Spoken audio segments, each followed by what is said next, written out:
അപ്പോൾ താഴെ നമ്മുടെ രാവിലത്തെ ഫുഡ് എന്ന് പറയുന്നത് ഇഡ്ഡലിയും സാമ്പാറുമാണ്. ഞാൻ ഇഡ്ഡലി മാവിൽ 2-3 പച്ചമുളകും ഇഞ്ചിയും കുറച്ച് കറിവേപ്പിലയും കൂടെ മിക്സിഡ് ജാറിൽ നന്നായിട്ടൊന്ന് ചതച്ച് ചേർത്തെടുക്കും കേട്ടോ.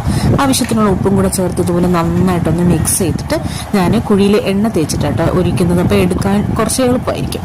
അങ്ങനെ എല്ലാ കുഴിയിലും ഞാൻ ഒഴിക്കുന്നുണ്ട്. നമുക്ക് 3 തട്ടിൻ്റെ ഇഡ്ഡലി ആവശ്യമുള്ളൂ, അതും തന്നെ കൂടുതലാണ്.